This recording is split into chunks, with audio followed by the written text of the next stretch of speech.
Iran और Israel के बीच जारी जंग भड़क चुकी है। ईरान की ओर से इजराइल पर लगातार हवाई हमले किए जा रहे हैं, तो दूसरी तरफ इजराइल भी तेहरान पर बम बरसा रहा है। इस बीच इस जंग में अमेरिका के कूदने के भी आसार नजर आ रहे हैं। मिडल ईस्ट की जंग में अमेरिका की एंट्री से ये जंग और भी ज्यादा भड़क जाएगी। मिडल ईस्ट की जंग में अमेरिका की एंट्री की संभावनाओं के बीच राष्ट्रपति डोनाल्ड ट्रंप का ईरान को लेकर एक बड़ा बयान सामने आया है। राष्ट्रपति डोनाल्ड ट्रंप ने ईरान को कड़ी चेतावनी देते हुए बिना शर्त आत्मसमर्पण करने को कहा। ट्रंप ने इसके साथ ही दावा किया कि अमेरिका को पता है कि ईरान के सर्वोच्च नेता अयातुल्ला अली खामेनेई कहां छिपे हैं। ट्रंप ने कहा कि ईरान के ऊपर आसमान पर अमेरिका का पूर्ण नियंत्रण है। हालांकि ट्रंप ने ईरान को चेतावनी देते हुए कहा कि हम जानते हैं कि खामेनेई कहां छिपे हैं, लेकिन ट्रंप ने यह भी आश्वासन दिया है कि अमेरिका खामेनेई को मारने नहीं जा रहा है, लेकिन कहा है कि हम नहीं चाहते कि मिसाइलें नागरिकों या अमेरिकी सैनिकों पर दागी जाए।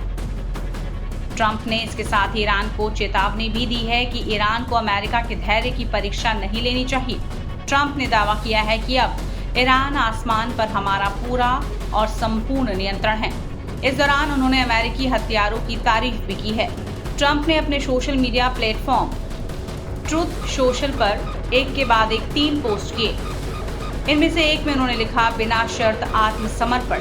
उन्होंने दूसरे पोस्ट में लिखा, हम ठीक से जानते हैं कि तथाकथित सर्वोच्च नेता कहाँ छिपे हैं। वो एक आसान टारगेट हैं, लेकिन वहाँ सुरक्षित हैं।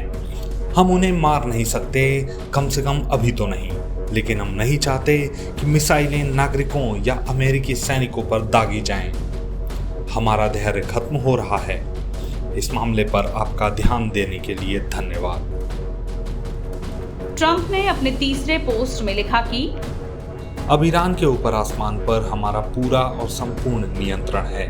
ईरान के पास अच्छे स्काई ट्रैकर और अन्य रक्षात्मक उपकरण थे और बहुत सारे थे, लेकिन ये अमेरिका द्वारा निर्मित, कल्पना की गई और निर्मित सामान की तुलना में नहीं है।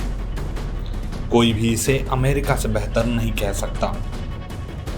इस बीच आपको बता दें कि ट्रंप फिलहाल G7 समिट को छोड़कर वापस लौट चुके हैं। ऐसे में फिलहाल सबकी नजरें ट्रंप के अगले कदम पर है कि वो क्या इजराइल ईरान जंग में कूदते हैं या नहीं। इसको लेकर एक्सपर्ट्स क्या सोचते हैं, आइए वो भी सुन लेते हैं। इस पूरे इजराइल के द्वारा जो हमले किए जा रहे हैं उसमें और भी बड़े हमले किए जाएं, और उस तरह के हमले में अमेरिका सीधा भी शामिल हो सकता है, क्योंकि इजराइल और अमेरिका इस बात को कभी भी स्वीकार नहीं करेंगे कि ईरान न्यूक्लियर वेपन एक्वायर कर ले। और यदि अमेरिका को और इजराइल को इस बात के असेसमेंट्स होते हैं कि ईरान अपने यूरेनियम एनरिचमेंट को और तेज गति से उसने आगे बढ़ाया है और अपने नाभिकीय अस्त्रों के टेस्टिंग की तरफ वो बढ़ रहा है, तो ऐसे में उसके जो डीप अंडरग्राउंड जो न्यूक्लियर फैसिलिटीज हैं उसको तबाह करने में अमेरिका अपने अर्थ पेनेट्रेटिंग जो बंकर बस्टर बॉम्ब्स हैं उसका इस्तेमाल कर सकता है, और ईरान को उसके न्यूक्लियर एम्बिशन से रोकने के लिए अमेरिका भी कोई सीधी कार्रवाई कर सकता है। इस बात की प्रबल संभावना दिखाई देती है। अब ये डिपेंड करता है कि ईरान का अगला रुख क्या होगा।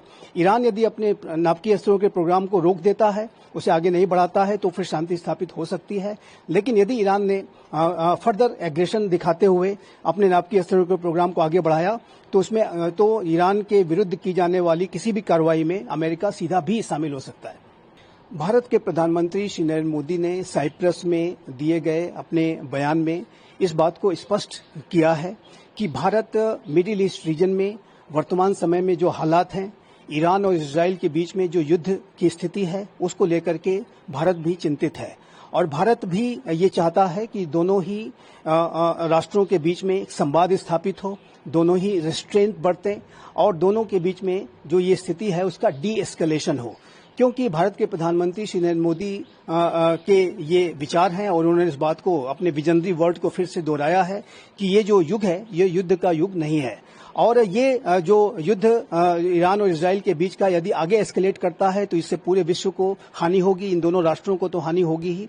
तो ये भारत के प्रधानमंत्री श्री नरेंद्र मोदी का जो एक विजनरी वैश्विक नेतृत्व है और उनके जो विचार हैं वो एक बार फिर से अंतर्राष्ट्रीय समुदाय के समक्ष रखे गए हैं और आशा की जानी चाहिए कि ईरान और इजराइल दोनों ही भारत के मित्र राष्ट्र हैं, वो भारत के प्रधानमंत्री श्री नरेंद्र मोदी के जो कि विश्व नेता की छवि रखते हैं उनके विचारों को वो गंभीरता के साथ लेंगे और डी एस्केलेशन के जल्द से जल्द प्रयास करेंगे।